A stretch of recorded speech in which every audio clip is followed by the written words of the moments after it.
अस्सलाम वालेकुम नाजरीन, आप देख रहे हैं प्रोग्राम रियासत और आवाम और मैं हूं मारिया जदो। नाजरीन, वज़ीर आज़म इमरान खान से होने वाली आज अहम मुलाकात कुछ जर्नलिस्ट की, कुछ यूट्यूबर्स की अहवाल आपके साथ प्रोग्राम में शेयर करेंगे और बात करेंगे नाजरीन के बिल आखिर तबले जंग बच चुका है और ऑपोजिशन ने वज़ीर आज़म इमरान खान साहब के खिलाफ तहरीक अदम एतमाद कौमी असम्बली में पेश कर दी है।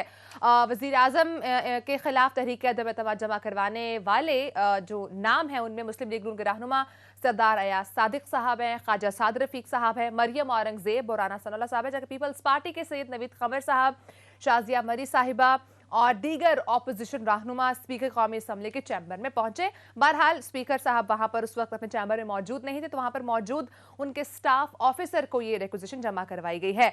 लेकिन अब सवाल यहां पर यह है कि अब फाइनली जो कि तहरीक अदम एतमाद जमा तो करवा दी गई है, तो अब वजीर आज़म इमरान खान साहब ऑपोजिशन का ये वार सह भी सकेंगे कि नहीं सह सकेंगे, और इसके साथ साथ तहरीक अदम एतमाद चूंकि अब जमा तो करवा दी गई है, अब कितने दिनों में सूरत हाल क्लियर होगी उस पर भी बात करेंगे। और उसके साथ साथ नाज़रीन बात करेंगे जहां पर एक तरफ वज़ीर आला पंजाब उस्मान बुज़दार साहब इस्तीफा देते हैं, वज़ीर आज़म को काम कंटिन्यू करने की हिदायत देते हैं, लेकिन जहांगीर तरीन ग्रुप इस वक्त मुतालबा कर रहा है माइनस बुज़दार साहब का। तो वज़ीर आज़म इमरान खान साहब उस्मान बुज़दार साहब को हटाएंगे या नहीं हटाएंगे, क्योंकि वज़ीर आज़म इमरान खान साहब की तरीन साहब से भी तो कुछ उम्मीदें हैं, तो वो क्या है उन पर भी बात करेंगे। और उसके साथ साथ जहां पर ऑपोजिशन एक्टिव हो चुकी है, वहीं पर वज़ीर आज़म इमरान खान साहब भी मुतहरिक हैं और तहरीक इंसाफ के अरकान असम्बली से अलग अलग मुलाकातें भी कर रहे हैं।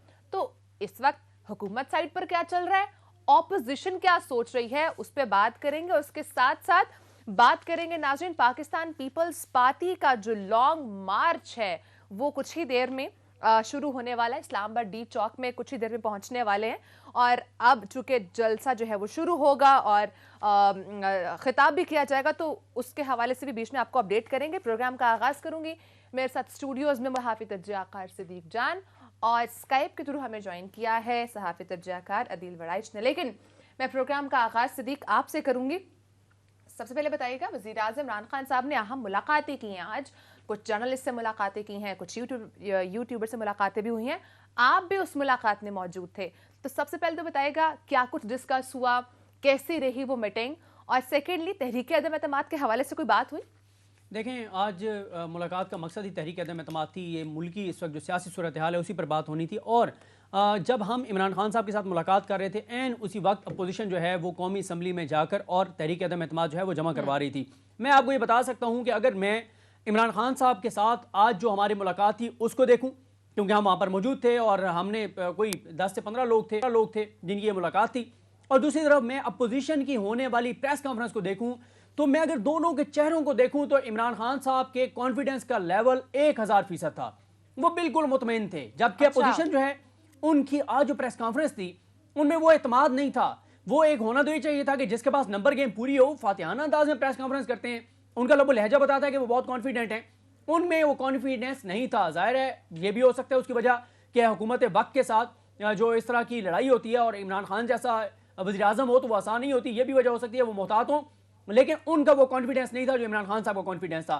इमरान खान साहब ने आज खुलकर बातें की, उन्होंने बिल्कुल जो वो बात करना चाहते थे हर हवाले से, अंदरूनी मामलात हों, बैरूनी मामलात हों, सियासी मामलात हों, हर हवाले से उन्होंने बात की। एक तो जाहिर है उन्होंने अपनी हुकूमत का दोबारा जिस तरह से वो बात करते हैं, बताते हैं जब आए मुआशी सूरत हाल क्या थी, कौन कौन सी मुश्किलात थी, फिर आपको पता है ये पुलवामा वाला मामला हो गया, हमारे इंडिया के साथ तल्लुकात खराब हो गए, फिर कोविड आ गया, कोविड से निकले अफगानिस्तान का क्राइसिस आ गया, उसके बाद फिर आपने देखा इंटरनेशनली कमोडिटी क्राइसिस, फिर अभी यूक्रेन और रशिया वाला आ गया। तो ये सारी सूरत हाल में वो ये समझते हैं कि जब पहले ही मुल्क दिवालिया होने के उसके ऊपर था, जिस तरह से मुस्लिम लीग नून पाकिस्तान को छोड़कर गई थी उनके मुताबिक, तो बड़ा मुश्किल था, उससे वो निकले।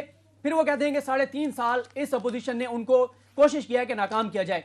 अब वो कहते हैं कि इस वक्त पाकिस्तान की जो खारजा पॉलिसी है 74 बरस में पहली मर्तबा से आजाद खारजा पॉलिसी है। इमरान खान साहब ने आज बहुत इंपॉर्टेंट बात की है कि एक नहीं कई बैरूनी हाथ हैं इस वक्त पाकिस्तान के अंदर जो सियासी अदम इस्तेहकाम है इसके पीछे, और वो अब से नहीं है, बहुत अरसे से हैं। फिर वो कहते हैं कि इस वक्त पैसा बहुत ज्यादा चलाया जा रहा है, एक MNA को जो कीमत स्टार्ट की गई है MNA MP की वो 18 करोड़ से स्टार्ट की गई है, और वो ये कहते हैं कि उनके लोगों ने फंडिंग भी है, बैरूनी फंडिंग भी है, और वो कहते हैं कि उनके लोगों ने उनको आगे बताया है कि हमें 18 करोड़ से शुरू हुई है और इतनी की ऑफर हुई है, और इमरान खान साहब कहते हैं कि उन्होंने अपने अरकान असम्बली को कहा कि बिल्कुल इनसे पैसे ले लो और पैसे लेके और वो सदका कर दो, लंगर खाने में दे दो, क्योंकि इनका तो हराम का पैसा है, चोरी का पैसा है बकौल इमरान खान साहब के, तो ये पैसा निकलवा के किसी सदके खैरात पे लगा दो।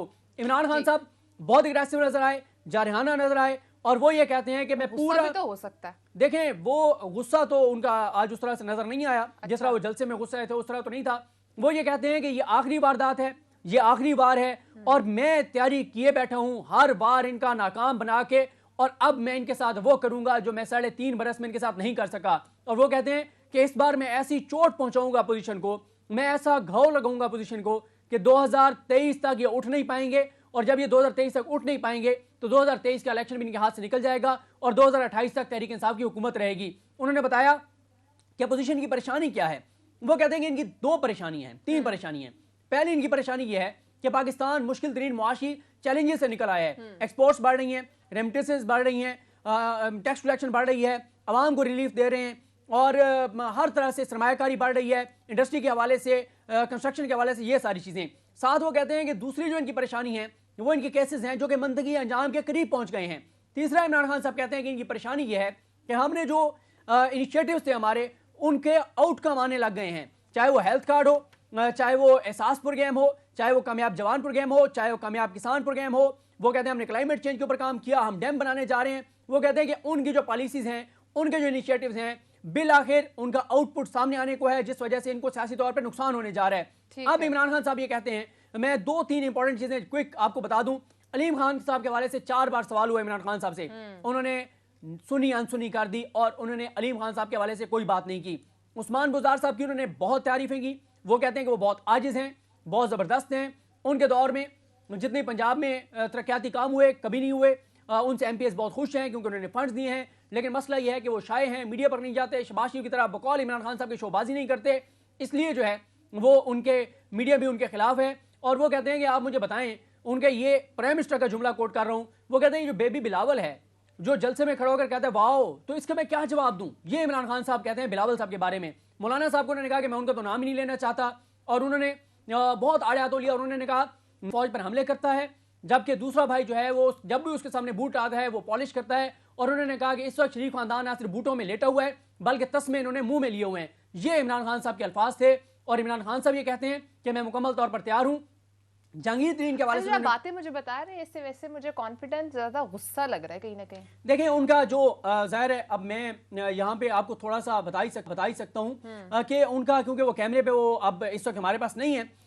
इमरान खान साहब ने तरीन साहब के हवाले से भी एक बात की। उन्होंने कहा जितना मैं जहांगीर तरीन को जानता हूँ, जहांगीर तरीन कभी भी चोरों और गद्दारों से जो है वो हाथ नहीं मिलाएगा। और मैं ये समझता हूँ कि बड़ाई से बात कर लें तो फिर बात करेंगे कि इमरान खान साहब जो बात कर रहे थे उसके चंद ही घंटों बाद जो है वो तस्दीक हो गई, जब अपोजिशन ने प्रेस कॉन्फ्रेंस में ये कह दिया कि इमरान खान ने यूरोपीय यूनियन के साथ अच्छा नहीं किया, इमरान खान ने अमेरिका के साथ अच्छा नहीं किया, यूरोपीय यूनियन के हवाले से तहरीक इल्तवा जमा करा दी। तो मेरा ख्याल है कि इमरान खान साहब की बात की किसी हद तक कोई तौसीक हो रही है। और आखिरी बात, इमरान खान साहब से सवाल हुआ कि सिविल मिलिट्री तल्लुकात कैसे हैं, एस्टेब्लिशमेंट के साथ आपके मामला कैसे हैं। और मैंने ही उनसे ये भी सवाल किया था, और लोगों ने भी सिविल मिलिट्री पे किया।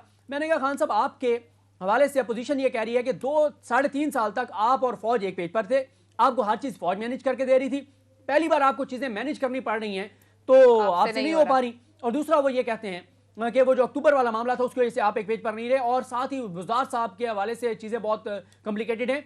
तो उस पर खान साहब ने मेरे सवाल में तो उस तरह वाज़ेह जवाब नहीं दिया था। बाद में हमारे दोस्त वहीम अख्तर साहब ने सवाल किया तो उसके जवाब में प्राइम मिनिस्टर ने ये कहा कि फौज पाकिस्तान के साथ खड़ी है, पाकिस्तान को लूटने वालों का वो साथ नहीं देंगे, जिन्होंने इदारों पर हमले किए उनका साथ नहीं देंगे, और फौज जो है वो पाकिस्तान की बेहतरी चाहती है, और मैं ही पाकिस्तान को बेहतरी की तरफ लेके जा रहा हूँ। और मैं पाकिस्तान, उन्होंने खारजा पॉलिसी पे बहुत ज्यादा बात की।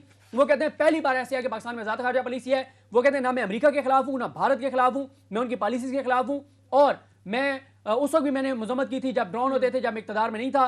पहले दिन से मेरी पॉलिसी है, और काफी उन्होंने आज आड़े हाथों लिया मियां नवाज शरीफ साहब। लेकिन यहाँ पे जो कॉन्फ्लिक्ट नजर आ रहा है वो आ रहा है उस्मान बुज़दार के हवाले से, क्योंकि वज़ीर आज़म ने तो काम कंटिन्यू करने की हिदायत किया, लेकिन अगर हम बात करें तरीन ग्रुप की तो वो इस वक्त माइनस बुज़दार साहब का मुतालबा कर रहे हैं। इससे भी आगे गुफ्तगू करेंगे, लेकिन दिल आपकी तरफ आऊंगी। तहरीक अदम एतमाद के हवाले से अगर हम देखें तो ये एक मुकम्मल जमहूरी अमल है और इसके हवाले से अगर हम ऑपोजिशन को देखें तो ऑपोजिशन का ये राइट है कि वो तहरीक अदम एतमाद लेकर आ सकते हैं। तो इसमें इशू क्या है? अगर वो तहरीक अदम एतमाद लेकर आ रहे हैं, कामयाब होती है नहीं होती, that's a different question, but जो बात की जा रही है गैर इखलाकी है, गैर जमहूरी है, गैर आईनी है, तो ये किस तरह से है? ये मैं जानना चाहूंगी कि आप इस पर जरूर कमेंट कीजिए अदील। देखें जी, बड़ी दिलचस्प सूरत हाल है। आइन का एक आर्टिकल है 63A, ये डिफेक्शन क्लास से मुतल्लिक है। और ये आर्टिकल जो है पाकिस्तान पीपल्स पार्टी और पाकिस्तान मुस्लिम लीग नून ने 2010 में 18वीं तरमीम के जरिए मुतारिफ करवाया। और इसमें यह कहा गया कि किसी दूसरी जमात के रुकन को तोड़ना गैर आईनी है, इसकी सजा नाअहली है, और इसमें ताकि कोई किसी दूसरी जमात के रुकन को खरीद ना सके। और दोनों जमातें, पाकिस्तान पीपल्स पार्टी और पाकिस्तान मुस्लिम लीग नून, दोनों खुद ही इसकी खिलाफ वर्जी कर रही हैं। और वजह क्या है? इमरान खान को निकालना। इसमें जो जमहूरी तरीका क्या था कि इनके इत्तेहादियों को तोड़ा जाता, जो इन्होंने खुद प्रिंसिपल सेट किए। ये सिर्फ प्रिंसिपल नहीं है बल्कि आइन में ये पैरामीटर्स तय कर दिए, ये इन दोनों जमातों ने किए, पाकिस्तान मुस्लिम लीग नून ने और पाकिस्तान पीपल्स पार्टी ने। लेकिन ये दोनों जमातें अपने ही तय किए हुए उन प्रिंसिपल की खिलाफ वर्जी इसलिए कर रही हैं कि ये पाकिस्तान तहरीक इंसाफ के लोगों को तोड़ रही हैं। ये उन्होंने खुद आइन में ये शामिल किया 63A, ये इससे पहले आइन में शामिल नहीं था। तो इस हद तक तो इन्होंने अपने ही मौकफ से, अपने ही असूलों से, बल्कि आइन के उस आर्टिकल की ये खिलाफ वर्जी कर रहे हैं, ये जो लोगों की खरीदो फरोख्त हो रही है। लेकिन दूसरी जानिब हुकूमत ने भी यही हिकमत अमली अपनाई है, क्योंकि हुकूमत ने भी जाहिर है अपने आप को बचाना है, तो वो भी यही गैर आईनी काम जो है वो कर रहे हैं लोगों की खरीदो फरोख्त का। अगरचे इसके कॉन्सिक्वेंसेस बहुत आगे जाके होंगे, ये फौरी नहीं हो जाएंगे, लेकिन हमारी आवाम के सामने हमारी पॉलिटिकल एलिट एक्सपोज जरूर हो रही है कि जब इनके अपने मफादात होते हैं तो ये अपने ही हाथ से बनाए हुए आइन की इन शिकों की खिलाफ वर्जी भी करने में कोई हर्ज नहीं समझते। तो जहां तक बात है वजीर आजम साहब के कॉन्फिडेंस की, जो सदीक जान साहब भी बयान कर रहे थे और आपने बड़ा अच्छा कमेंट किया कि ये वजीर आजम साहब का गुस्सा ज्यादा लग रहा था कॉन्फिडेंस से, और यकीनन उनका ये गुस्सा ही है मेरे मुताबिक भी। और आज अपोजिशन देखें, अपोजिशन, मैं सदीक जान साहब से माजरत के साथ इस बात से इत्तेफाक नहीं करता कि आज अपोजिशन कॉन्फिडेंट नहीं थी और वजीर आजम साहब कॉन्फिडेंट थे। देखें वहां की उनकी बॉडी लैंग्वेज तो इन्होंने जाके देखी, लेकिन अपोजिशन की जो प्रेस कॉन्फ्रेंस है, आज अपोजिशन का दिन था, आज अपोजिशन ने अपना पत्ता खेल दिया है। ये तो एक्सपेक्ट ही नहीं कर रहे थे, गवर्नमेंट तो एक्सपेक्ट ही नहीं कर रही थी, गवर्नमेंट के तो इल्म में ये था ही नहीं कि आज तहरीक अदम एतमाद आ रही है। और आज शहबाज शरीफ साहब ने ये कहा कि हमने इसको सीक्रेट रखा हुआ था, कल हमने ये डिसीजन ले लिया था, और वाकई आज ये सरप्राइज था। क्या ये पता उस वक्त चला जब ये उधर कौमी असेंबली सेक्रेटेरिएट पहुंच गए? और अब क्या है, इसके कॉन्सिक्वेंसेस क्या है? अब वजीर आजम इमरान खान असेंबली नहीं तोड़ सकते, वैसे तो ऐसी कोई चीज नहीं थी, लेकिन अगर वो ऐसा सोचे भी तो अब ऐसा इसलिए नहीं कर सकते कि आइन के तहत जब तहरीक अदम एतमाद आप जमा करा देते हैं उसके बाद फिर असेंबली नहीं तोड़ी जा सकती। लेकिन ये शायद अपोजिशन की साइड पे ऐसा सोचा जा रहा हो, हुकूमत की साइड से ऐसा कुछ नहीं सोचा जा रहा था, लेकिन ये हुकूमत के लिए सरप्राइज जरूर था तहरीक अदम एतमाद आज आ जाना। और अपोजिशन ने आज अपना पत्ता खेल दिया है। आज अपोजिशन का दिन था और आज अपोजिशन कॉन्फिडेंट नजर आ रही थी। देखिए अब अपोजिशन का जब तक तहरीक अदम एतमाद, जब तक इस पे काउंटिंग नहीं हो जाती, दोनों का इम्तिहान तो है ही है, लेकिन अब हुकूमत के लिए बाकायदा दर्दे सर शुरू हो गई है। अब चूंकि तहरीक अदम एतमाद जमा तो करवा दी है ऑपोजिशन ने, लेकिन इस सूरत हाल कितने दिनों तक वाजे हो जाएगी कि इसमें आगे क्या प्रोसेस हो रहा है? देखें आइन कानून के तहत 14 दिन है स्पीकर के पास, 14 दिन के अंदर अंदर उन्होंने इजलास बुलाना है। तो अब ये मामला वैसे भी आज रेक्विजिशन जमा होने के बाद तो वैसे भी ये 22 मार्च तक के लिए टाइम है। अब 22 मार्च को फॉरेन मिनिस्टर्स का OIC के इजलास है और ये इजलास कौमी असेंबली हॉल में होना है। कौमी असेंबली हॉल की इस वक्त की सूरत हाल ये है, जो तस्वीर मैंने देखी है, वहां जो एक आड़ पिछाड़ हुई हुई है, आज कल में तो वहां इजलास होना मुमकिन ही नहीं है। और वैसे भी इसमें हुकूमत मैक्सिमम टाइम गेन करेगी जितना वो कर सकती है। तो ये 22-23 की तारीख बनती है। उसमें जब इजलास बुला लिया जाएगा तो ये जो तहरीक आज जमा हुई है ये मोशन की सूरत में कौमी असम्बली की कार्रवाई में पेश की जाएगी। उसके बाद इस पर वोटिंग होगी और वो वोटिंग जो है वो सादा अक्सरियत से नहीं होगी, बल्कि उसके लिए भी हमें कौमी असम्बली के सेक्रेटेरिएट के जराए ये बताते हैं सिर्फ 20% अरकान की हिमायत दरकार होगी। जो आज भी 86 अरकान ने दस्तखत किए तो वो 20% अरकान की हिमायत दरकार होगी, वो तो अपोजिशन पूरी कर लेगी। जब ये अब तहरीक पेश होकर मंजूर हो जाएगी उसके बाद फिर 3 दिन तक इस पे वोटिंग नहीं हो सकती आइन के तहत। 3 दिन के बाद और 7 दिन से पहले पहले इस पे फिर वोटिंग होनी है। तो ये मामला मार्च के आखिर तक चला जाएगा। ठीक है, यानी कि मार्च के एंड तक ही जाएगा। लेकिन अब अगर सिद्दीक यहीं से मैं आपकी तरफ पॉइंट लेकर आऊं कि अगर ये तहरीक अदम एतमाद की जो भी सिचुएशन होती है, कामयाब होती है नहीं कामयाब होती, लेकिन इस सूरत में इस वक्त हुकूमत के पास क्या कानूनी ऑप्शंस हैं, जो कि आप बात कर रहे थे कि फरूक नसीम साहब at the end of the time कोई ऐसा पत्ता ज़रूर खेलेंगे, तो वैसे उससे पहले क्या पॉइंट्स हैं इस वक्त हुकूमत के पास जो कानूनी खेल सकती है? देखिए, इमरान खान साहब ने आज ये भी कहा, उन्होंने कहा कि जंग हो या मैच हो, क्योंकि उन्होंने कहा कि मैं जब भी मैच खेलने के लिए जाता था तो मैं अपने माइंड में एक हिकमत अमली बनाकर जाता था कि अगर मुखालिफ टीम ये करेगी तो मैं ये करूँगा, वो ये करेंगे तो मैं ये खेलूँगा, वो ये करेंगे तो मैं ये खिलाड़ी मैदान में उतारूँगा। वो ये कहते हैं कि मैंने अपनी सारी चीज़ें कवर कर ली हुई हैं, मैंने सारा तय कर लिया है, मैंने तय कर लिया है कब मैंने क्या करना है। वो कहते हैं कि जंग और क्रिकेट मैच मैदान में और ग्राउंड में जो खेल खेला जाता है या जंग लड़ी जाती है वो 50% होती है, 50% माइंड गेम होती है। और वो कहते हैं कि माइंड गेम का मैं मास्टर हूं और मैं प्रेशर में हमेशा अच्छा खेलता हूं, मेरा बड़ा एक्सपीरियंस है। वो कहते हैं कि जिस विकेट पे ये मुझे ले आए हैं वो मेरी सबसे पसंदीदा है और मैं बड़ा अच्छा खेलता हूं। तो वो कहते हैं कि अगर कप्तान पहले ही अपनी हिकमत अमली बता दे फिर कप्तान क्या करेगा। वो कहते हैं सारी मैंने तय किया हुआ है, इसलिए ये देखें इस वक्त अब अपोजिशन का खेल खत्म हो गया है, अब खेल शुरू है इमरान खान साहब का, अब टाइम शुरू है इमरान खान साहब का। इसमें मैं अदील बड़ा साहब से इत्तेफाक करता हूं कि अपोजिशन ने पेश कर दिया था एतमाद की तहरीक, जो कि उनका पत्ता चल गया। कल तक हुकूमती अरकान ये कह रहे थे कि 72 घंटों में खुशखबरी आएगी, और लेकिन हमने कभी भी ये नहीं कहा कि अदम एतमाद की तहरीक नहीं आएगी। अदम एतमाद की तहरीक ज़ाहिर है हुकूमत अपोजिशन इतना ऊपर टेम्परेचर ले गई थी, ये जरूर हम कह रहे थे कि देखना होगा कि पहले ये स्पीकर के खिलाफ लाते हैं या पहले ये प्राइम मिनिस्टर के खिलाफ लाते हैं, क्योंकि कल तक तो इनके अपने कई रहनुमा कह रहे थे कि पहले स्पीकर के खिलाफ लानी चाहिए।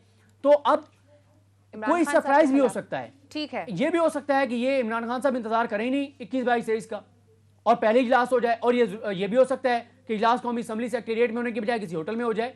तो इसलिए कुछ भी कहना कबल वक्त है। अब इमरान खान साहब का टाइम शुरू हो गया है, देखते हैं कि वो क्या सरप्राइज देते हैं। जो शेख रशीद साहब कहते थे वो तुर्क का पत्ता खेलेंगे, वो सियासी ड्रोन मारेंगे, वो साइबर अटैक करेंगे, इनको नेस्त नाबूद कर देंगे। अब सब नजरें जो है वो इमरान खान साहब, क्योंकि ऑपोजिशन इस वक्त अपना पत्ता खेल चुकी है, अब हुकूमत इस पे क्या रद्द-ए-अमल देती है वो भी कुछ दिनों में वाज़ेह हो जाएगा। लेकिन यहीं पर एक और सिचुएशन भी है जो इसी तहरीक अदम एतमाद के दौरान शुरू हुई है, वो है उस्मान बुज़दार को हटाए जाने का मामला। वज़ीर आज़म इस वक्त वज़ीद है कि वज़ीर आला पंजाब उस्मान बुज़दार साहब ही रहेंगे, लेकिन अगर तरीन ग्रुप की बात की जाए तो वो इस वक्त मुतालबा कर रहे हैं कि उस्मान बुज़दार साहब को हटाया जाए। तो ब्रेक के बाद इस पर डिस्कशन करेंगे कि ये मामला क्या है, उस्मान बुज़दार साहब रहने वाले हैं या जाने वाले हैं। ब्रेक के बाद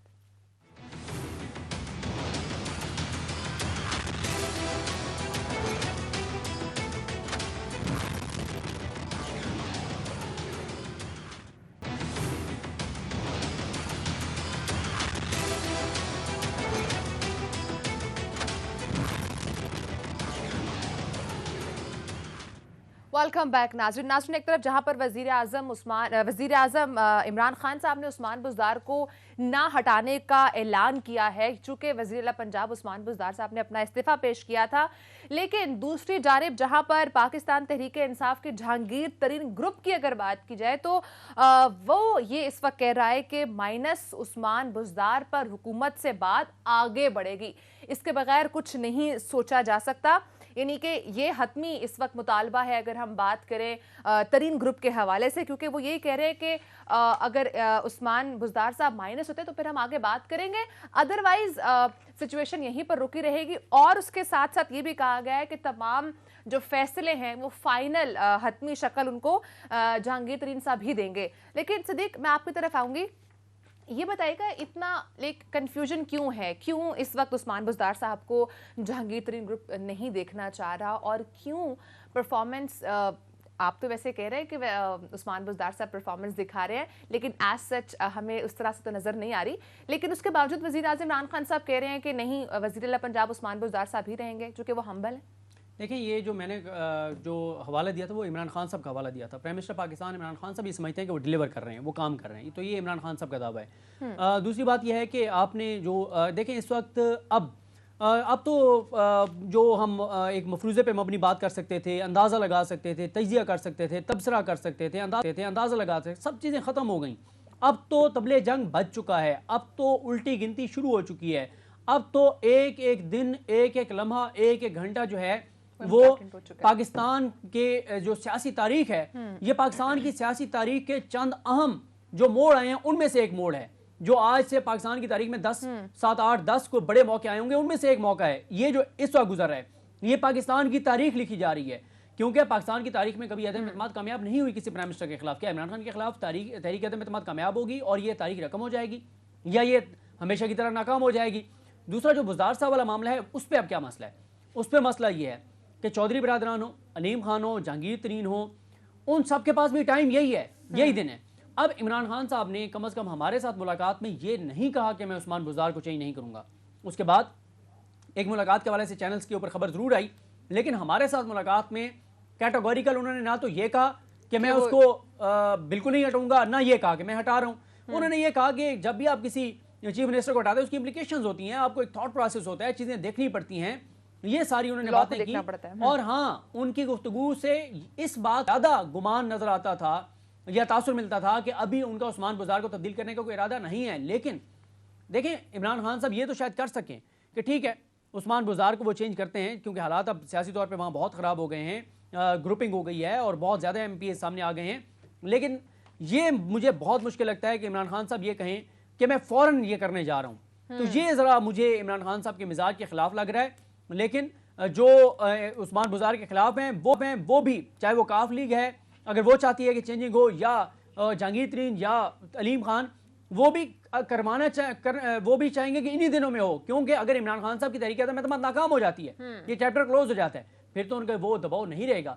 अभी तो उनके पास ये ब्लैकमेलिंग का टूल है कि भाई उस्मान बुज़दार को हटाते हो या अदम एतमाद में हम अपोजिशन के साथ देने का ऐलान करते हैं। उसके बाद वैसे मुमकिन ऑप्शन क्या हो सकता है? चलें आज नहीं इमरान खान साहब रेडी, लेकिन इन फ्यूचर अगर रेडी हों तो क्या ऑप्शंस हो सकते हैं? देखिए, उसके ऊपर भी बहुत मसाइल होंगे। अलीम खान ग्रुप और जहांगीर तरीन ग्रुप अपना नाम देंगे, चौधरी बिरादरान अपना को बंदा लाना चाहेंगे, इमरान खान साहब की अपनी कोई मंशा होगी। तो चीज़ें जो हैं वो सियासी तौर पर मैं समझता हूँ कि ये जो अगले कोई 24 से 28 रोज़ है, ये पाकिस्तान की सियासी तारीख के लिए, ये पाकिस्तान के लिए, पाकिस्तान के मुस्तकबिल के लिए, इमरान खान साहब के लिए, अपोजिशन के लिए, एस्टेब्लिशमेंट के लिए, सब के लिए ये अगले 24 से 28 रोज़ बहुत अहम है। और इनमें जो है वो पाकिस्तान की तारीख जो है वो अहम जो मौके हैं वो अब लिखना शुरू कर देगा। लेकिन यहाँ पर वज़ीर आज़म इमरान खान साहब क्या डिसाइड करते हैं? दिल, आपको क्या लग रहा है कि अगर वज़ीर आला पंजाब उस्मान बुज़दार साहब को हटाया जाता है और सिचुएशन अगर ऐसी बन जाती है, तो काफ लीग की बारी आने वाली है, या जहांगीर तरीन ग्रुप जो अपने नाम पेश करेंगे उस साइड से कोई उम्मीदवार आ सकता है? देखें, ये बहुत ही अब मुश्किल फैसला है और ये इतना आसान फैसला नहीं है। उस्मान बुज़दार, मैं इससे पहले भी कह चुका हूं कि वो ईंट हैं जिसको निकाला जाए तो पूरी दीवार मुतासिर होती है, गिरती है। अब मसला ये है कि अब वो सिर्फ जहांगीर तरीन ग्रुप नहीं रहा, अलीम खान ग्रुप ने भी ज्वाइन कर लिया है, वो स्ट्रेंथन हो गया है। उसके बाद उसकी दूसरी तरफ कौन है? आपका एक बड़ा इत्तेहादी पंजाब में, जो कि सबसे बड़ा उम्मीदवार है, जो सबसे पहला उम्मीदवार है, जिसको अपोजिशन की जानिब से भी ऑफर थी और जिनको हुकूमत की जानिब से भी कोई ऐसा ग्रीन सिग्नल दिया जा रहा था। तो ये इतना आसानी, और आज रही सही कसर तो उस्मान बुज़दार साहब ने निकाल दी। उन्होंने क़यादत को पैगाम दिया, उन्होंने कहा जी मैं तो इन्हें एक्सेप्ट ही नहीं करूंगा, हाँ अलबत्ता चौधरियों को बना दें, चौधरी परवेज लाई को बना दें तो मैं एक्सेप्ट कर लूंगा।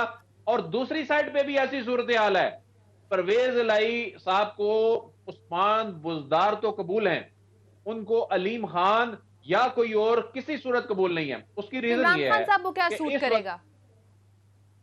देखें, इमरान खान साहब को तो सूट इस वक्त पंजाब में तब्दीली करेगी, उसकी रीजन ये है कि वफाक में तब्दीली से बचना है तो पंजाब में तब्दीली तो लानी पड़ेगी। उसकी रीजन ये है कि पार्टी के अंदर भी अब जो इस वक्त आवाजें उठनी शुरू हो गई हैं, इन आवाजों को अगर रोकना है और इनकी अगर कोई बगावत रोकनी है, पंजाब में तब्दीली तो लानी पड़ेगी। ये तब्दीली बहुत पहले ले आनी चाहिए थी, क्योंकि उस्मान बुज़दार वो सिलेक्शन थी जिसको खुद पाकिस्तान तहरीक इंसाफ के अपने लॉयल और पुराने वर्कर्स भी उनको हजम नहीं होता। वो ये नहीं मानने को तैयार। देखें, इसमें कोई शक नहीं, उन्होंने काम किए होंगे, इमरान खान के विजन की रोशनी में बड़े अच्छे काम किए हैं, लेकिन उनका कंपैरिजन अगर माजी में परवेज लाई साहब की वजारत आला के दौर में किया जाए या शहबाज शरीफ के वजारत आला के दौर से किया जाए तो चीजें बड़ी डिफरेंट हैं। और इसमें भी कोई दूसरी राय नहीं है कि उस्मान बुज़दार साहब, जिस तरह के आज इमरान खान साहब ने भी कहा कि वो मीडिया के साथ इतने वो नहीं है फ्रेंडली, मीडिया शाये हैं, ये एक बहुत बड़ा उनका मैं समझता हूं कि खला है उनकी शख्सियत में, क्योंकि मीडिया से दूर होने की वजह से वो अपने आप को ब्रांड नहीं बना सके, और यहां ब्रांड ही बिकता है। यहाँ पर करवाना पड़ता है, अपने आप को वो रजिस्टर नहीं करा सके, अपने आप को वो उस तरह से ब्रांड नहीं बना सके। तो बहरहाल एक सिर्फ यही बात नहीं है, मसाइल भी बहुत थे, गवर्नेंस के मसाइल भी पंजाब में बहुत ज्यादा हैं। फिर पंजाब का जो मॉडल इमरान खान साहब लेकर आए, देखें ये समझने की बात है, क्या इमरान खान साहब खुशी से उस्मान बुज़दार साहब को लेके आए थे? उस वक्त भी इन्हीं साजिशों ने सर उठाया था, उस वक्त भी जहांगीर तरीन ग्रुप, उस वक्त भी अलीम खान ग्रुप एक्टिव था, उस वक्त भी कहा गया थी जनूबी पंजाब से नाम होना चाहिए। फिर इमरान खान साहब को मजबूरन ये नाम लेकर आना पड़ा, और उसके बाद इमरान खान साहब के पास कोई ऑप्शन नहीं था कि वो उनको थपकी देते, बार बार उनकी हौसला अफजाई बनाते, क्योंकि उन्हें भी अंदाजा था कि अगर उस्मान बुज़दार नहीं है तो किसी ताकतवर शख्सियत को यहां लाकर बिठाएंगे तो उनका तो मॉडल वो डिस्टर्ब हो जाना था। मॉडल क्या था कि वफाक से बैठ के आपके पंजाब को चलाया जाए, वहां की ब्यूरोक्रेसी जो है वो रिपोर्ट यहां करती थी, तो वो तो मॉडल ही ऐसा बनाया गया था। वो मॉडल के बहुत सी मसाइल भी थे, मजबूरियां भी थी, आप देख लें। अब उस वक्त अगर इन लोगों को वजारत आला दी जाती, ये जो तगड़े लोग हैं, ये आज क्या कर रहे हैं, अगर ये वजीर आला उस वक्त बन जाते हैं तो फिर बाद में ये क्या खान साहब के साथ या तहरीक इंसाफ के साथ सलूक करते। तो ये इमरान खान साहब के लिए एक और बड़ा इम्तिहान है कि इस वक्त इत्तेहादी को भी राजी रखना है, और जो आपका बहुत बड़ा धड़ा है उसको भी राजी रखना है। लेकिन हैरानी की बात यह है कि इमरान खान साहब सर पर आंच पड़ी है तहरीकियत में एतमाद, और सर पर आंच पड़ी है वो एक नया चैलेंज पंजाब का, लेकिन आप खुद लोगों को एंगेज करने के बजाय आपने इमरान इस्माइल साहब को ये अहम फरीजा दे दिया है। यानी आपने अपनी हुकूमत को बचाने के लिए जो सबसे पहली शील्ड इस्तेमाल की है वो इमरान इस्माइल साहब है। तो ये बड़ा हैरान कुन है, और मुझे तो ये समझ नहीं आ रही कि इमरान खान साहब का जो कॉन्फिडेंस है वो किस बात पे है। अगर एस्टेब्लिशमेंट भी उनके साथ नहीं है या न्यूट्रल है, तो मतलब पहले जैसी बात तो नहीं है, ये तो सबको मालूम है। न्यूट्रल है या उनके साथ नहीं है, मुखालिफ है, जो भी है उनके साथ नहीं है। उस्मान बुज़दार को वो जो है तब्दील नहीं कर रहे, पार्टी के अंदर बगावत सर उठा रही है। फिर मुझे नहीं समझ आ रही कि उनके कॉन्फिडेंस की वजह क्या है, या तो वो सबको हल्का ले रहे हैं तो या सब इमरान खान साहब को हल्का ले रहे हैं।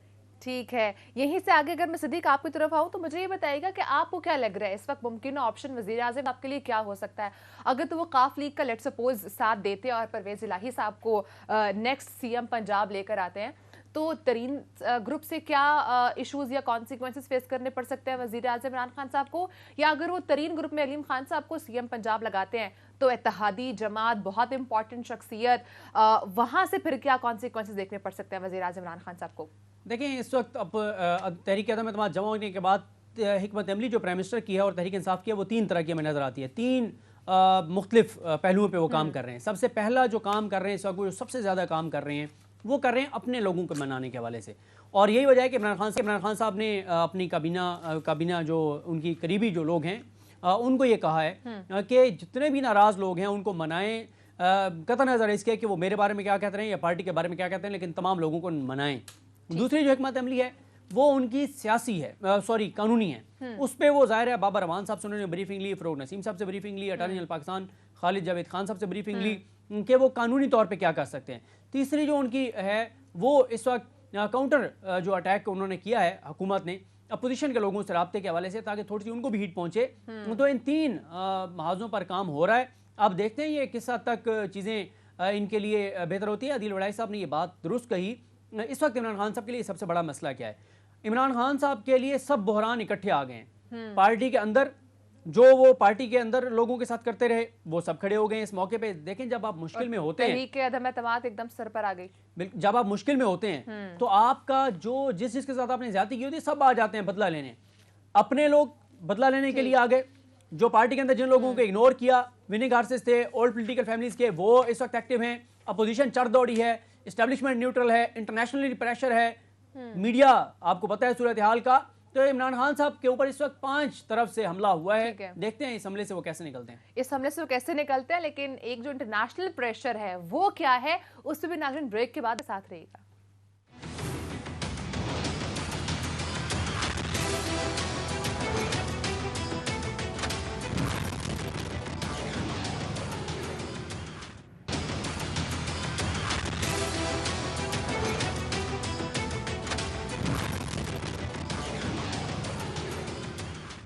वेलकम बैक नाज़रीन। जो तहरीक अदम एतमाद का तमाम मामला शुरू हुआ है, यहाँ पर एक बार बार बात हम सुनने को हमें मिल रही है, वो ये है कि इस तमाम मामले को इस वक्त बैरूनी अनासर हैं कुछ जो सपोर्ट करें, इंटरनेशनल कुछ हेल्प मिल रही है इस वक्त अपोजिशन को। तो सिद्दीक, ये जो बात की जा रही है कि बैरूनी अनासर इन्वॉल्व हैं, वहाँ से कुछ फंडिंग हो रही है और इसलिए तमाम प्रोसेस चल रहा है, तो आया ये बात दुरुस्त है, वाकई में बैरूनी फंडिंग हो रही है? देखें, इसके वाक़याती शवाहिद तो हमें नज़र आते हैं और फंडिंग की बात नहीं कर रहा। जो बाकी वजूहात हैं कि क्यों बैरूनी जो हमारी इंटरनेशनल इस्टेब्लिशमेंट है वो क्यों इस वक्त एक्टिव होगी, और इस हवाले से ये भी आपको बता दूं कि प्राइम मिनिस्टर पाकिस्तान इमरान खान साहब जो हैं वो खुद भी ये बात कह चुके हैं आज मीटिंग में।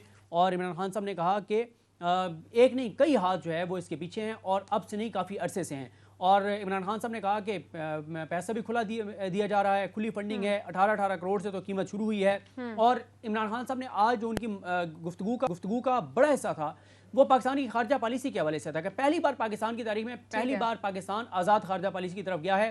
पाकिस्तान के अमेरिका के साथ भी ताल्लुकात अच्छे हैं, पाकिस्तान के यूरोपीय यूनियन के साथ भी अच्छे हैं, रूस के साथ भी हैं, चाइना के साथ भी है। और इमरान खान साहब ने कहा कि अगर गुलामी इख्तियार करके और कुछ मिला होता तो 74 साल हमने अमेरिका की गुलामी की, अब तो हम सुपर पावर बन गए होते। इमरान खान साहब ये कहते हैं कि जब कोई गरीब से गरीब शख्स भी खुददारी के साथ रहता है, गैरत के साथ रहता है, तो उसकी इज्जत होती है। अमीर से अमीर बंदा भी जो झुका होता है किसी के सामने, उसकी इज्जत नहीं होती।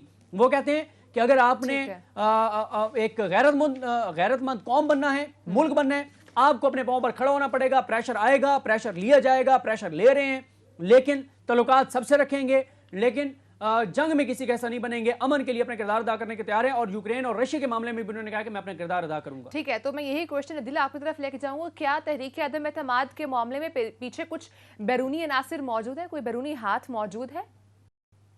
देखें, इमरान खान साहब के मातहत हैं इंटेलिजेंस इदारे। आखिर इमरान खान साहब जो हैं वो मफरूजे पे बात तो नहीं कर रहे कि 18 करोड़ में लोग खरीदे जा रहे हैं। रकम तो लग रही है ना। अगर किसी रुकन को तोड़ा जा रहा है तो इतनी भी कोई नाराजगी नहीं होती कि कोई अपनी सीट कुर्बान कर दे इलेक्शन से 1.5 साल पहले कि जी ठीक है मैंने 63 है, मुझे मेरे पे लग जाएगा, उसको पता भी हो। तो जाहिर है वो कोई अपना मफाद देख कर ही ये फैसला करता है। तो इमरान खान साहब अगर 18 करोड़ की बात कर रहे हैं तो ये 18 करोड़ जो बंदा इन्हें खरीद रहा है वो अपनी जेब से तो नहीं दे रहा होगा ना। तो इंटरनेशनल एस्टेब्लिशमेंट के लिए ये वो नादिर मौका होता है स्कोर सेटल करने का। तो फिर इससे पहले यहाँ जो मेल मुलाकातें इस्लामाबाद लाहौर में चलती रही, तो ये सारी चीजें बिल्कुल मफरूजा इसे नहीं कहा जा सकता। और इमरान खान साहब ने भी तो कई महाज खोल रखे हैं, वो ललकारते हैं, वो इंटरनेशनल एस्टेब्लिशमेंट को ललकारते हैं, सरेआम ललकारते हैं। तो इसको खारिज इम्कान जो है वो करार नहीं दिया जा सकता। जब डॉलर और पैसा होती है तो डॉलर में ज्यादा ताकत भी होती है। नाज़रीन, टाइम खत्म हो चुका है, चलो आपसे कल मुलाकात होगी। अपना बहुत सारा ख्याल रखिएगा। अल्लाह हाफ़िज़।